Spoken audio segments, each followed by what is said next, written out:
Hey, Minecraft Cat here. Today we're reacting to two Christmas horror stories. Two disturbing Christmas Eve horror stories. Kind of creepy.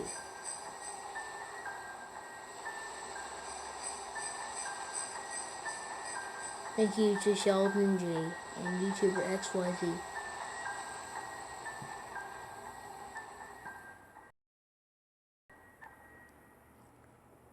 Last year on Christmas Eve, I was working late. I'm 23. I work in New York City and commute home every day on the train.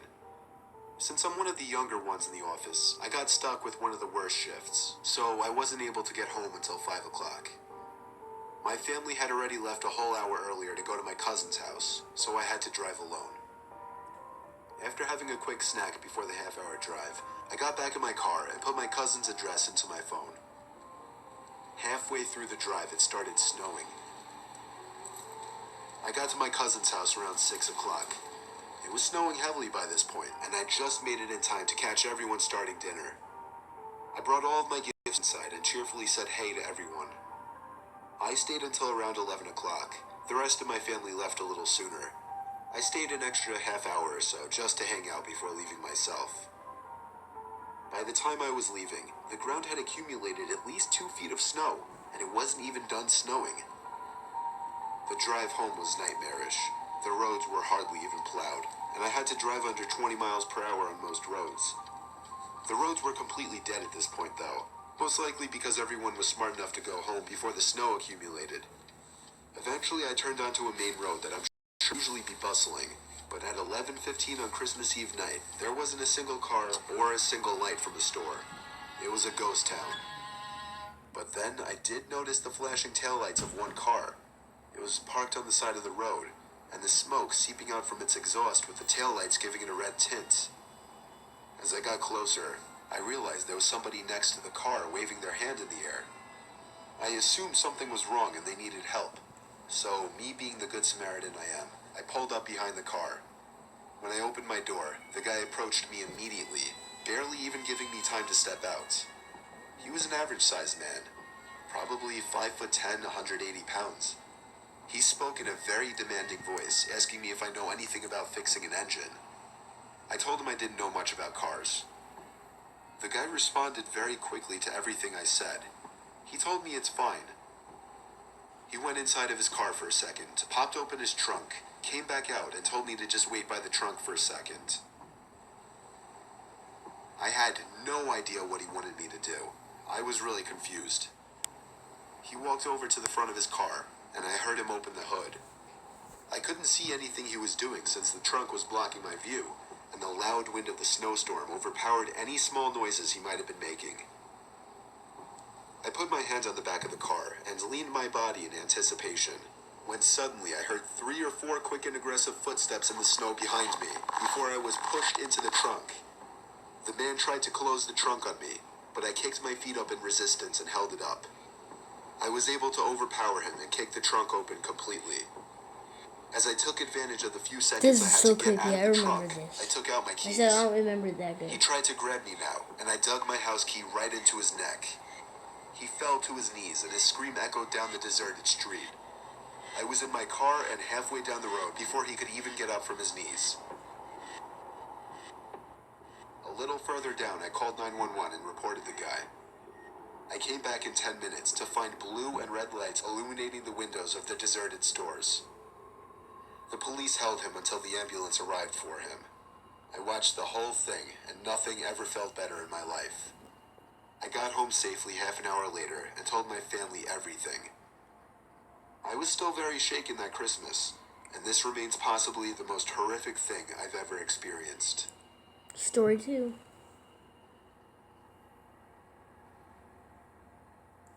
This one's even creepier. Story 2. I don't remember that much, but I remember the other guys will see. It was Christmas Eve, 2009. I was 18 years old, working at CVS.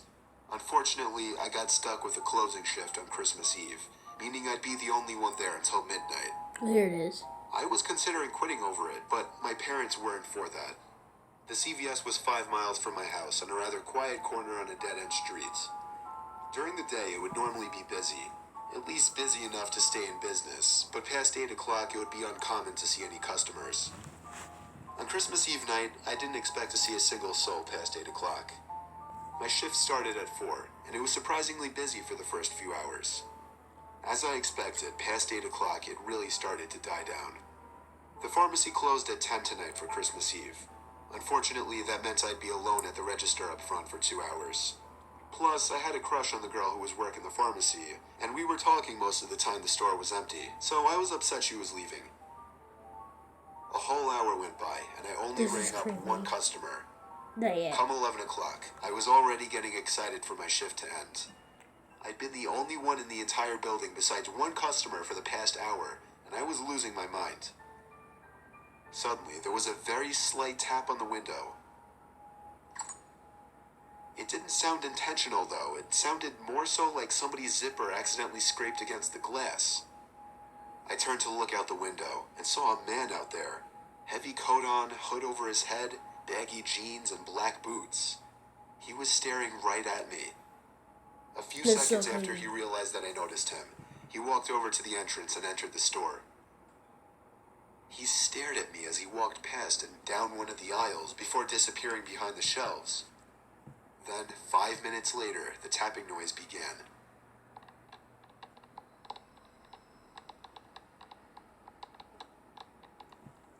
It sounded like it was coming from one of the aisles. I walked a little to the right behind the counter just to check down the aisle. Nobody was there, though. The tapping was so consistent and deliberate, I knew it was the man making the noise. But where was it coming from? I didn't know, but I had a sudden urge to go to the bathroom. Only problem, I wasn't supposed to go to the bathroom when there was a customer in the store and I was alone with them. 10 minutes or so passed and I didn't see the customer, but I would occasionally hear the weird tapping noise coming from one of the aisles.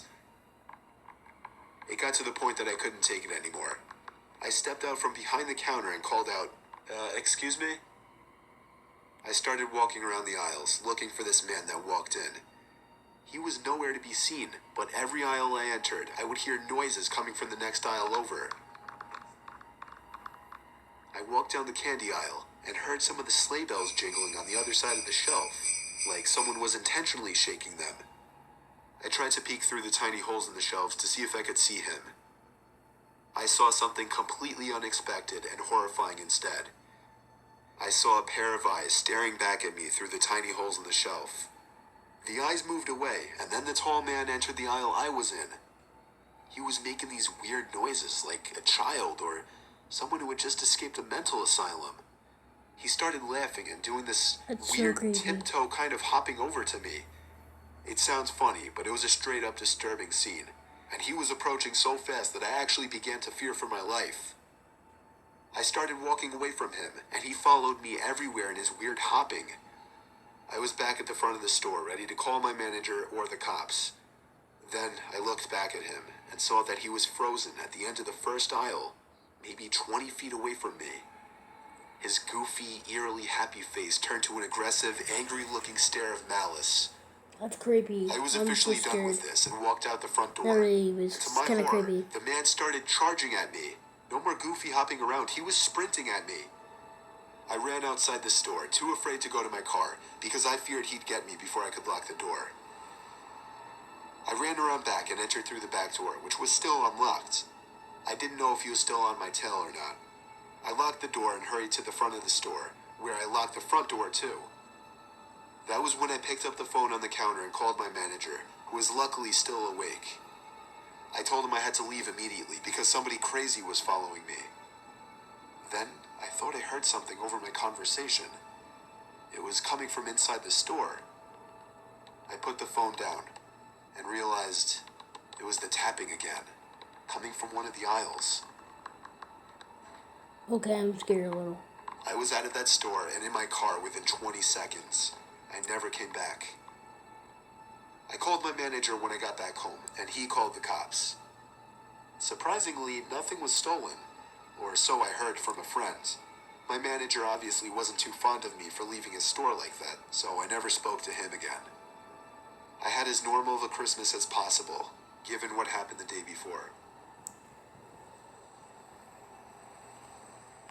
Yep, guys. 2 million subs. Couldn't have here gone without each. Happy holidays. Yep, guys. Bye.